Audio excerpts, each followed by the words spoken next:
Tech.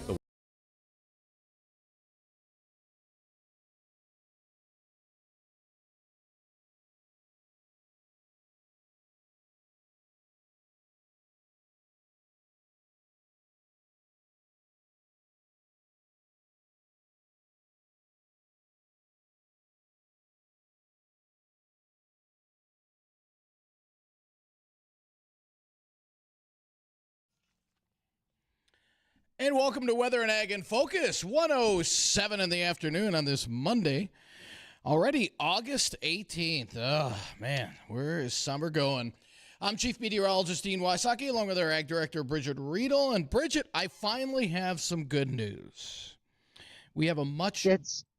Go ahead. Drier forecast? Yes, we do. And now that doesn't mean there's no rain in the forecast, but over the next through the end of the month, was just taking a look at the latest LRC, and there's only a couple chances of rain through the end of the month. I'm not quite buying that towards the end of the month. I do see there's going to be a zone, what we call a baroclinic zone, where we get these systems to race very quickly through the area, and if any of those decides to slow the roll a little bit, we could have some decent or non-decent rain, however you want to look at it, towards the end of the month. But over the next 10 days, it's looking pretty quiet outside of later this week. We're getting into that northwest flow out of Canada, and that typically means a drier forecast. So that's good news there. I think most folks would be happy to see that. I did see some combines that have managed to roll over the weekend, and it's just that little spotty shower. In fact, my home farm was going to be combining some wheat today, and unfortunately they had to push it off till tomorrow because once again they had some showers overnight. So it'll be nice to have. I'm currently in Bismarck. I was in front of the North Dakota CPA Society this morning speaking, and it's actually 90 degrees out here. So Bismarck is warm. It's humid, which makes it a little harder for things to dry out, but I'll be looking forward combines in the field as I head back to the east here after the show. There, turn me on. The mics weren't on here in the studio. Sorry, Bridgette. Whoops. We're having a little technical difficulties behind the scenes. Okay, I hate to tell you this, but you're like the only one there. What are you doing? Yeah, right. Well, I walk into the studio and the whole panel button was down, and so JT had to come in here and do his magic. So. Oh, but like we were talking, and I know, we're getting close to harvest here for our wheat, so we would like the drier weather as well. How far down? I mean, corn is still. We're over we're about a month away for corn, or at least it'll be. We'll need a little more time. I would say, next weekend is Labor Day already, and so pay attention as you're driving. How many of the soybean fields do you see that are starting to turn? Because they're very, very daylight sensitive, and as our days are dropping, you're going to notice more yellowing and drying down in the soybeans, and that'll probably go fairly fast. Interesting to note, I did see a post this weekend that said I think it was last week, was the last day we were going to see sunset after 9 p.m. until May of 2026. Right. So when I say soybeans are very photosensitive, they truly are paying attention. And there are some fields that we've noticed yellowing in already for those soybeans. For those of you who are wondering what that is, it might be some sandy spots in areas where that ground dries out very quickly, and so you don't have as much moisture, and those soybeans will in fact probably mature a little bit quicker. They'll have faster dry down. Also, we have had some areas where there were soybean aphids that may have already taken some of those plants a little more prematurely. And lastly, iron chlorosis, which you will see as a disease in the field, and deficiency, and iron chlorosis will be a problem that you can see, especially in what were like low-lying areas or certain streaks through the field. You'll see yellowed soybeans, and that's often what it's a cause from. Gotcha. Well, our forecast is looking, hey, we were supposed to see more sunshine by now this afternoon, but we're still kind of hanging on to the clouds after some fog this morning. We'll see these clouds burn off. They're kind of hanging around the FM area. The further west you go, more sunshine. The further north you go, more sunshine. So gradually we'll see more sunshine. If you have any outdoor plans, it'll be a dry one. Highs today about the low 80s. Some areas that are already seeing more sunshine could hit about 84, 85. With northwest winds about 5 to 15. Clear skies overnight tonight and a little more patchy fog, low 60s with light winds. And then we'll burn that fog off tomorrow with light winds. We'll have highs in the mid 80s. And then right around 90 for Wednesday and Thursday. Cold front arrives Thursday evening, giving us a slight chance for a few storms. I think the majority of those are going to be northwest Minnesota into Lakes country, but we could be right on the back end of that. We'll keep a close eye on that for Thursday evening. And then Friday, Saturday, Sunday, Monday, all dry with cooler weather coming in from Canada. Highs only in the upper 60s to near 70 over the weekend with nighttime lows generally in the upper 40s. That's a nice little taste of fall. So upper 40s, you say? Yeah. Well, in fact, some areas will probably be not mid 40s. surprising. No? How I'm going to start a question about when's the first frost. Oh, hey, let's slow the roll. Yeah, Dean, what's our first snowfall looking like this year? You know what? Right. Addison's all over this. It's going to be coming. It's going to be coming in, how about, let's say November, our first snowfall. Is that a safe bet? Somewhere between the first and the end of the month? Is there any way we can bump that up to before Halloween? You want a snowy Halloween? As a guy who drives a car without a functioning AC but a functioning heater, the sooner the better. We'll work on that. So Addison, I'd like Addison to put his prediction on an official Post-it note and stick it on the window in the weather office so that we can keep track of Addison's need there you go. for cooler. I like it. I'll think of a date. I like it. And so, that'd be outstanding. I've had a few questions too, Bridgette, already coming in saying, what is the LRC forecasting for this upcoming winter? I've heard numerous forecasts saying it's supposed to be a cold and snowy winter. Well, again, if you're new to the LRC, the new cycle doesn't start until that first week of October. Around October 6th, we'll see a brand new cycle start. And so what you want to watch for are any significant storms between October 6th and when the cycle sets. So usually, again, 30, 45 days, somewhere in that general time frame. So by the middle of November, we'll have a pretty good handle on what the rest of the winter looks like. We are seeing, and again, with the LRC being the central piece to the puzzle, some of the other pieces of the weather atmospheric puzzle are pointing towards a snowier winter and a colder winter as well. That's not set in stone, but we are getting some signs from the other pieces to the puzzle that definitely may occur. And so it's probably a safe bet that we're going to have a harsher winter than the last two. I mean, the last two have been cakewalks up here for the most part. So we'll see what happens, and we'll see how that LRC unfolds during the month of October and the first half of November. Well, when you said people are wanting to know if it's going to be a cold and snowy winter, I held back from saying, well, yeah, it's North Dakota. Yeah, right. We'll have cold. We'll have snow. It's just to what extent? Exactly. So we'll see what that begins to look like. But at the same time, that thought crossed my mind. I did get a message here from one of our listeners, Michael, as a reminder that there is a upcoming movie, and I think the premiere is in the month of September, if it's not already happened. And the movie is called Hazel, and it is done by Canticle Productions out of Bismarck. I think this is the fourth movie that they have done. I've seen a couple of them. And the movie Hazel is about a young woman named Hazel Miner. Now, this is going to be coming directly off my memory. Hazel Miner was a 16-year-old girl in western North Dakota, and during a blizzard, she and her younger siblings were walking home from their one-room schoolhouse, trying to get home to beat the weather, but they did not. And Hazel, this was in March of 1920, Hazel actually protected the siblings, and she lost her life trying to keep them safe during that blizzard. So there's a reason why when new people move to the state, we remind you that winter can kill you, and winter will be here before we know it. So let's enjoy the summer. I mean, it's 90 degrees outside.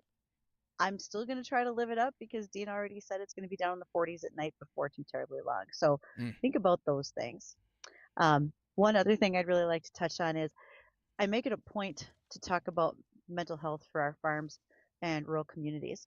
And I can't emphasize enough, raw prices the way it's at for wheat, corn, soybeans. Folks are very concerned about what their profitability is going to look like for the year, if there will be a profitability. We have had 4 North Dakota farmers die by suicide in the last 10 days. 4. I'm asking folks to please check on your neighbors. If it is you and you have a concern, please reach out because we don't want to lose any more people. I know that the stress is high, not only on the farmers, but our grain merchandisers, our bankers, our seed sellers, all of those folks as well. But we can't lose any more people. We certainly don't want to. So let's make sure we check on each other. And if you are concerned and not sure where to go for help, reach out. Oftentimes, our extension agents are trained to help us find help through first aid for mental health first aid training. You can reach out to me, ag@flagfamily.com, and I'll point you in the right direction. And there's so many others who are willing to be of assistance, whether it's your pastors, your local doctor, whomever it might be. But please make sure you get help because whether it's depression, anxiety, PTSD, or suicidal thoughts, we want to make sure that you are your best self and can continue to farm and live to be a part of the next day for your family. So please keep that in mind. That is a rather somber note, but an important one. And Now, and sound let's advice, a lot of people just kind of ignore it too, Bridgette. let's not ignore it. We're going to Yeah. bring it up a lot in this show. So, on a positive note, we're going to hear from the American Ag Network for our livestock markets, which are having a great rally these days. It's taken 20 years, but the livestock producers, particularly in cattle, are doing well.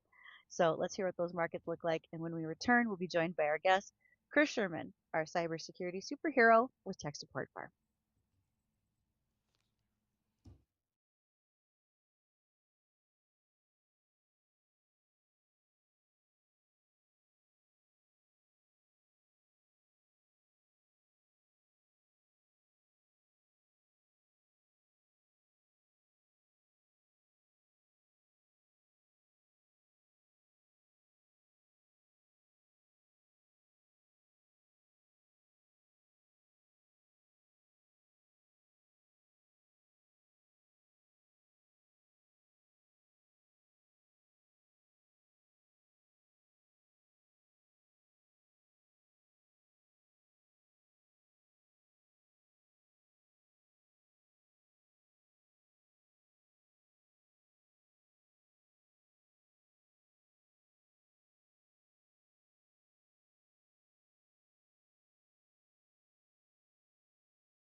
Don't forget to give us a call here on the JLA Insurance phone line. You can reach us at 701-293-9000.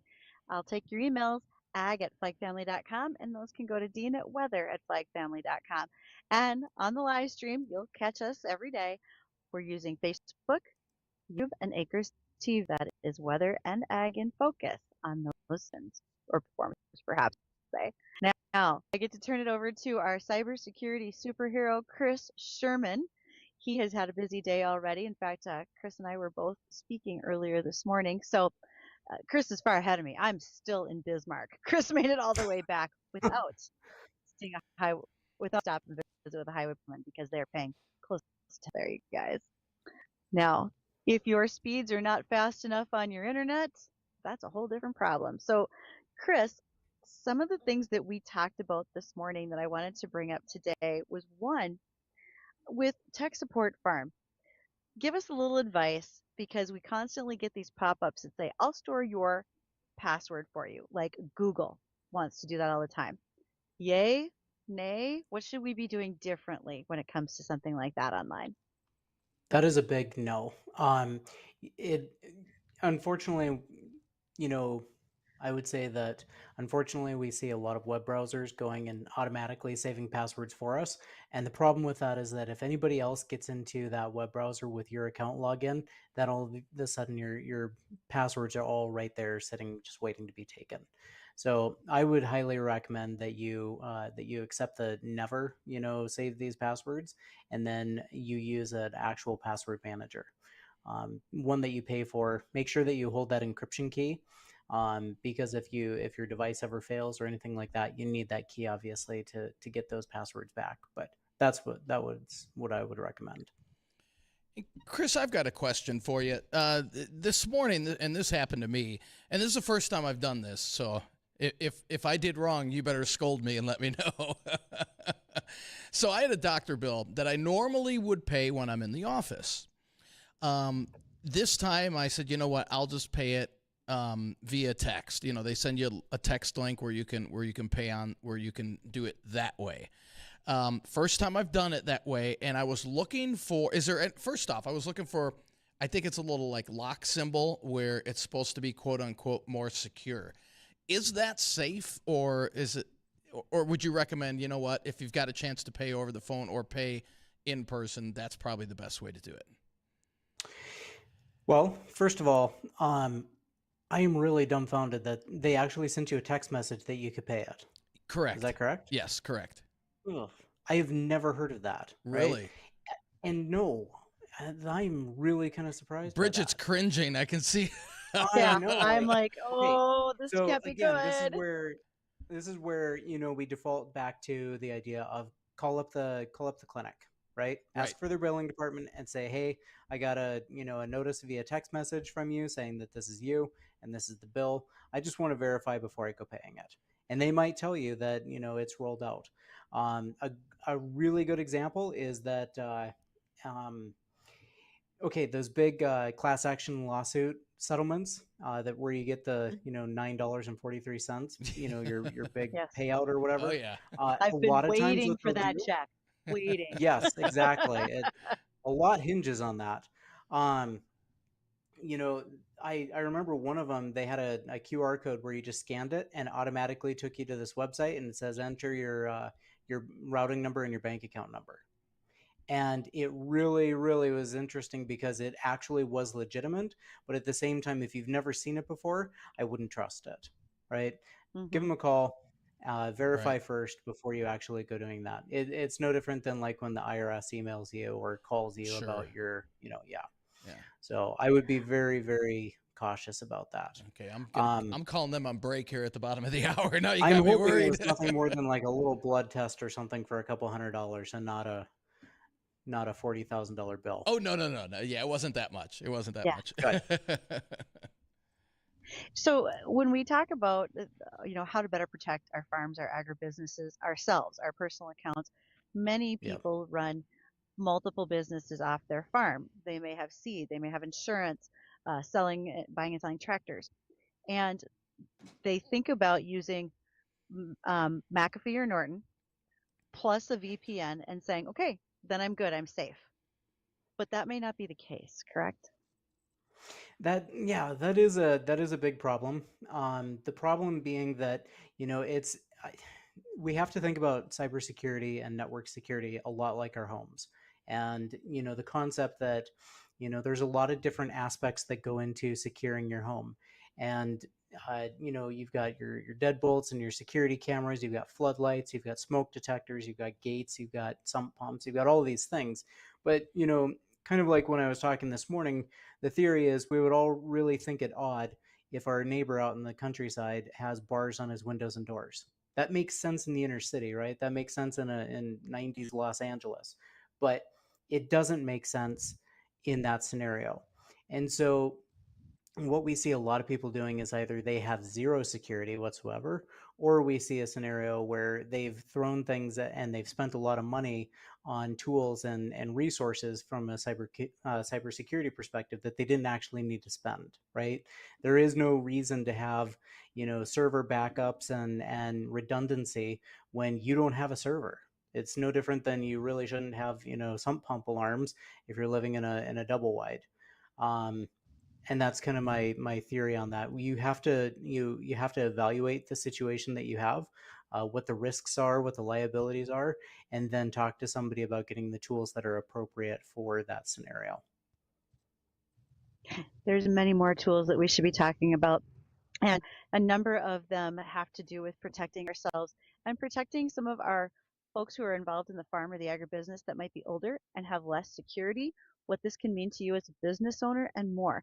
And let's touch on a number of those things when we return. So after the news, more information from Chris Sherman. He is our cybersecurity superhero with Tech Support Farm, making sure your farm and agribusiness are best protected and your information doesn't go out in bad places. We'll return.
harvest is inching closer for us here at Weather and Ag in Focus.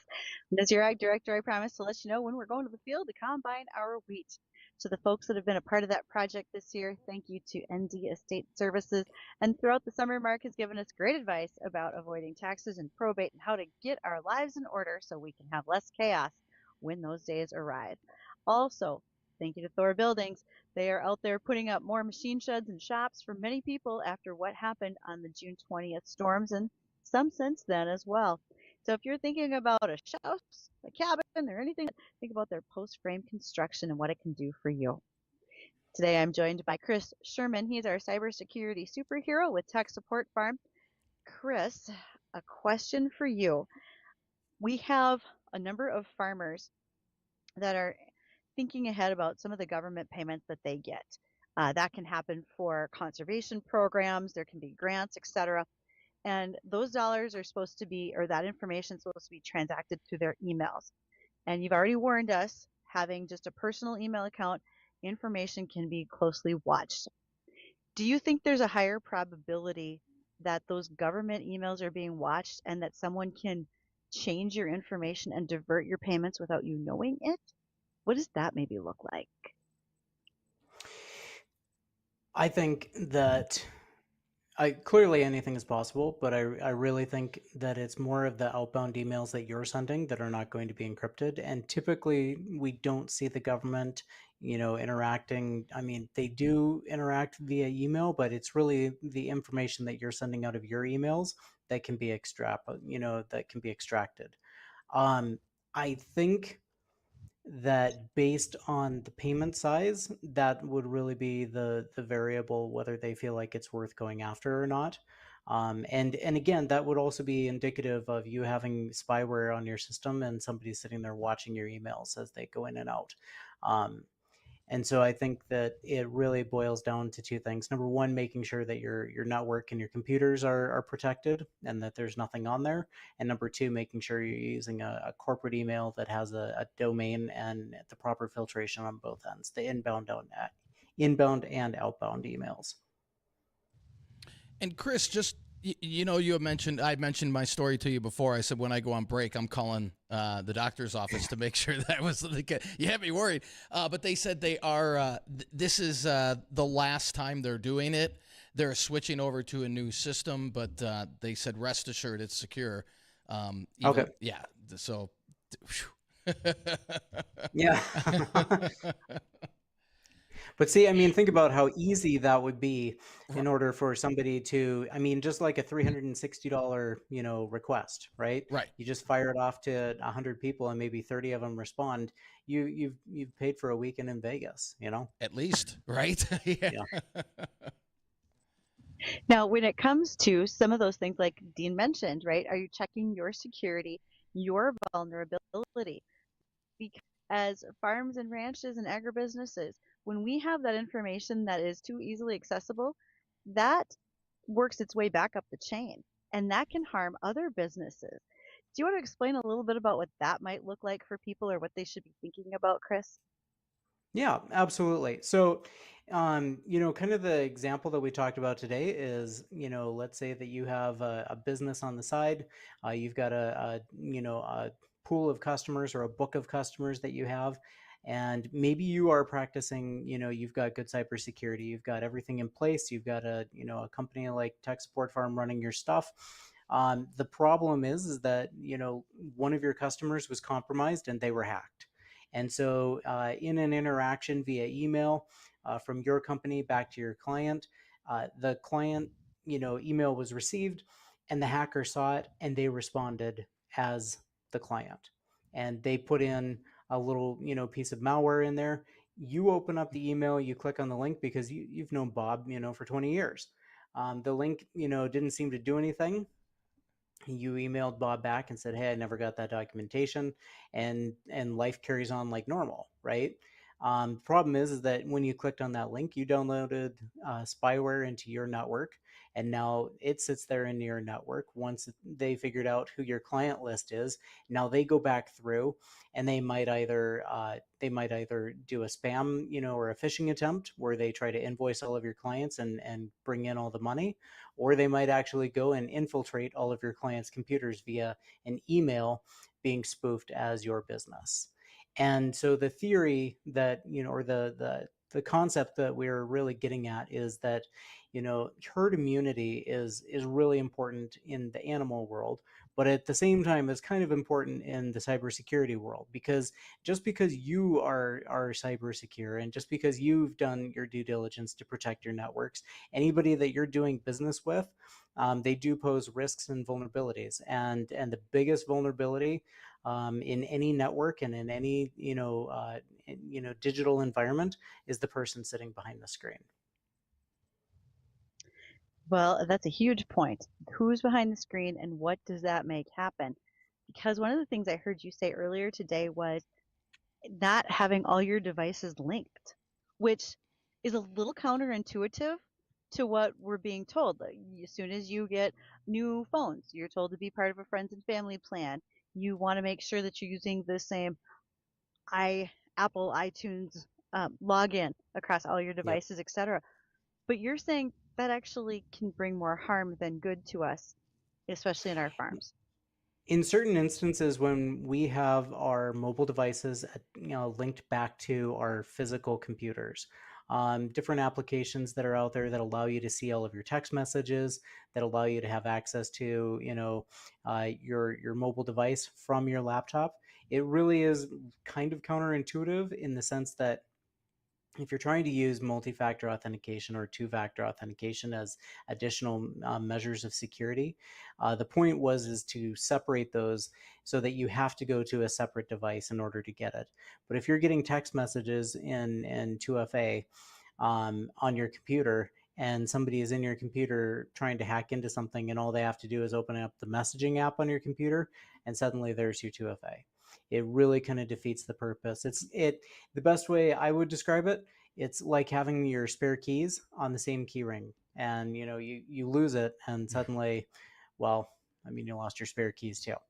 It doesn't make a whole lot of sense. I get the idea that it's easier to to receive messages on your computer, and that way you're not going back and forth between devices.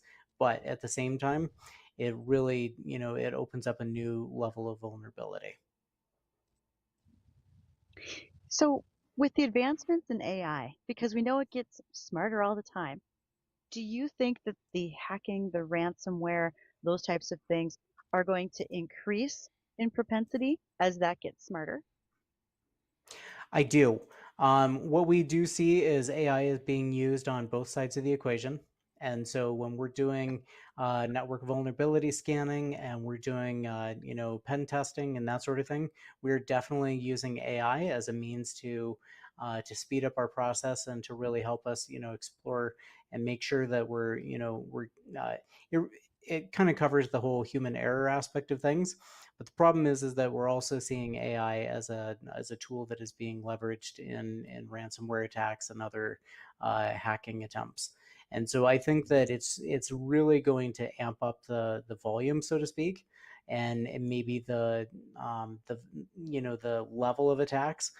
But I think that everything is going to stay relatively the same, in the sense that we're not going to see anything drastically new coming out of this in the near future.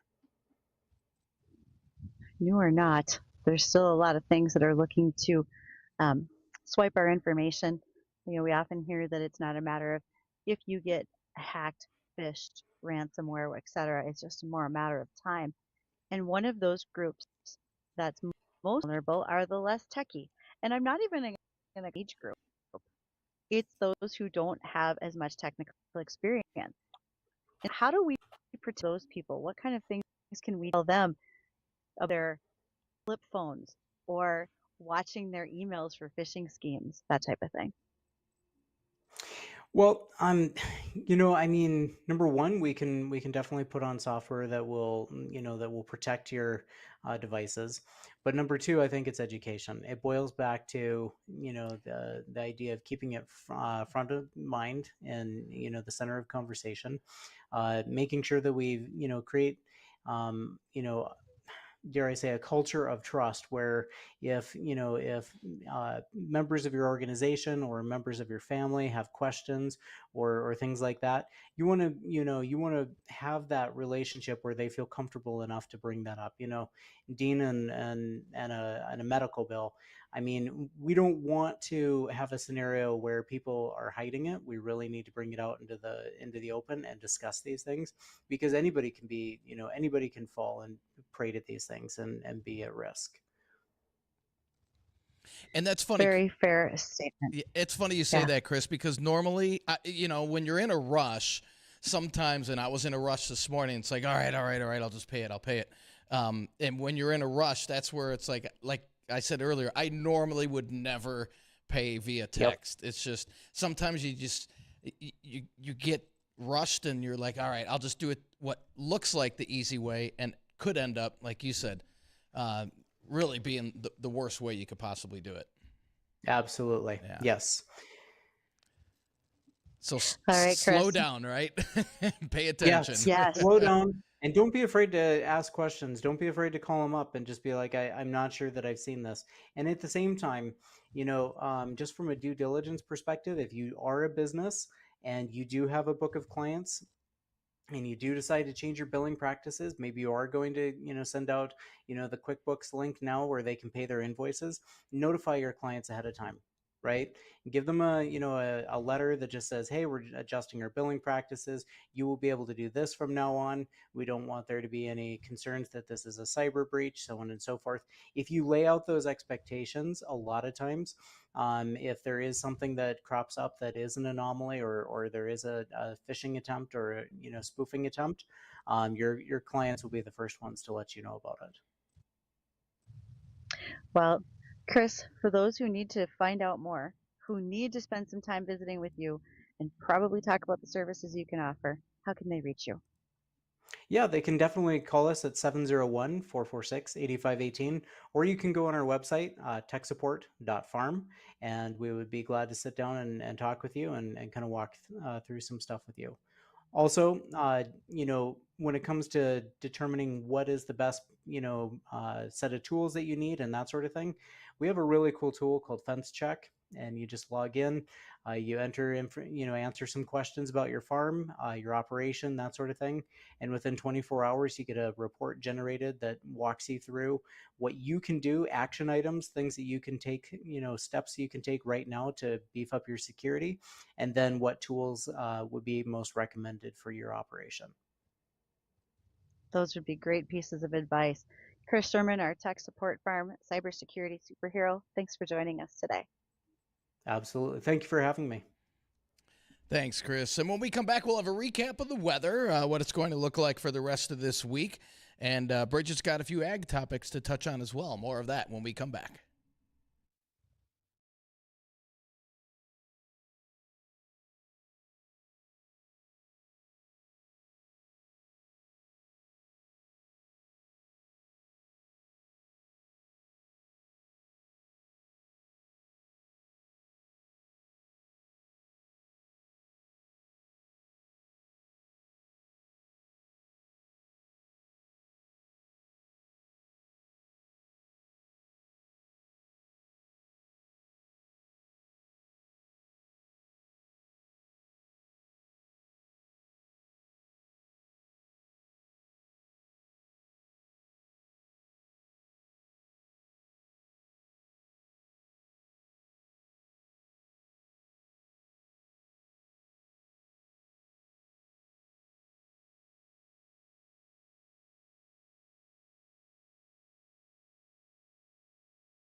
Hey, welcome back at 1:52 in the afternoon. Temperatures outside in the mid to upper 70s. We're starting to see finally a few breaks in the clouds, and we'll continue to see more sunshine as we head into the afternoon with a beautiful evening. If you have evening plans, we should have more sunshine out there. A little bit of a breeze out of the northwest, but not bad. And we'll top out in the low 80s today, and then down to 60 tonight with a little more in the way of patchy fog developing towards sunrise with light winds. And light winds on Tuesday. A little more sunshine after that fog burns off, and then highs in the mid-80s tomorrow. And then 90 right around there for Wednesday and Thursday. A cold front hits Thursday evening after about 5 o'clock. Could trigger off an isolated storm or two. I think the best bet is going to be on the east side of the river into areas of Lakes Country up towards northwest Minnesota. But we'll keep an eye on that. And then it looks dry Friday through the weekend with cooler weather coming into the area. Highs over the weekend. Upper 60s to near 70, nighttime lows in the upper 40s to near 50. And even taking a peek into next week, Bridgette, most of next week until maybe the end of next week looks pretty dry. So we've got a nice stretch outside of Thursday evening, a nice stretch of dry weather coming into the area. And I'm sure a lot of people will be happy about that for sure. Oh, I think that's probably going to be helpful. I mean, these rain events have been great. We appreciate the fact that we've had some certain yields bump up because of them. But when I have folks who are not measuring their rainfall in inches, but in feet at this time of the year, it's a little ridiculous. North Central South Dakota, they're talking 32 inches of rain since June. They've been in that target zone. Unfortunately, they've gotten and hey, that's close to home. That's you shift that weather pattern just a little bit further north, and that puts our area in the crosshairs. So lucky for us, and just real unfortunate for areas of South Dakota, like you were saying. Oh well, believe me. Any of those folks that are Sergeant Richland, Ransom counties, anybody who's bordering down there, we've got Western Cass County. We have a lot of places that have already said, yeah, I've seen too much, and it might not be 32 inches of too much rain, but there's been plenty, no doubt. So as we talk about things that, are debatable, concerning, etc., one of those debates and concerns right now has been, how do we define processed foods here in the United States? Because there are some systems that are used globally. One of them is called the NOVA system, and it's used all across the globe. It's a classification system recognized by the World Health Organization. We don't use it here with the USDA. So what falls into that ultra-processed food category? Interestingly enough, things like yogurt, which we consider a health food, infant formulas, unsweetened breakfast cereals, or even whole grain breads. So you also have the argument that what I cook at home is always healthier than what I can buy elsewhere. Well, that's a yes and no type statement, because if you're using a less healthy oil in your cooking, or you've added more salt, you've now changed that processed version and maybe made it a little bit worse for the wear. If we want to think about how to categorize, and what we use right now within the US falls into about 4 categories. And again, these are under debate. There may be some changes to what they look like. Processed category would include, unprocessed category, straight fruits, vegetables, nuts, eggs, milk, and meat. Not a lot done to that.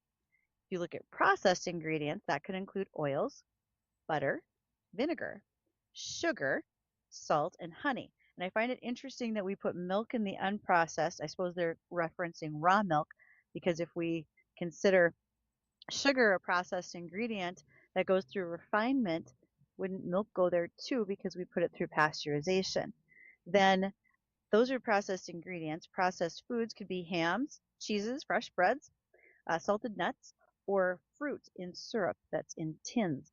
And then we have the ultra processed levels, where we're thinking probably more like potato chips, biscuits, breads, that sort of thing.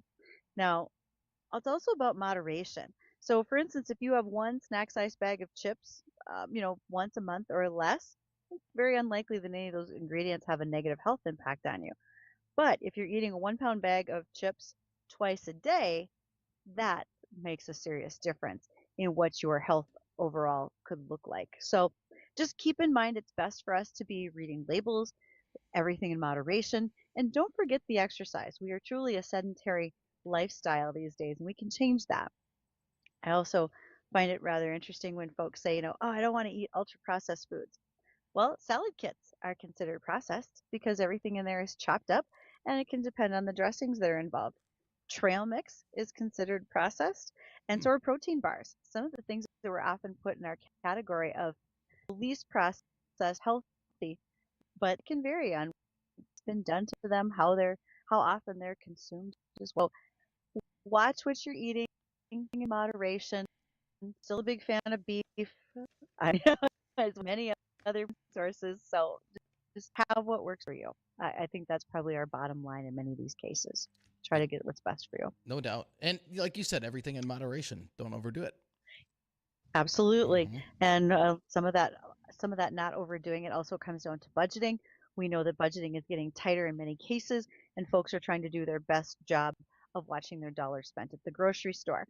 We also are doing that more because we see some layoffs happening in agriculture with machinery, especially. That market is in a downward cycle right now as we watch our low commodity prices. Recently, there were some layoffs at RDO that affected their Midwestern stores as well as their Southwest stores, Southwest US. So I hate to see folks lose jobs. We just know that in this marketplace right now, until we get a better price on corn and soybeans, we're probably going to see some of those things continue to happen, particularly in new equipment. Right. Well, we want to thank everybody for joining us this afternoon on Weather and Ag in Focus. For Bridgette, myself, have a great rest of the afternoon. Don't go anywhere. The Jay Thomas Show. It's coming up next.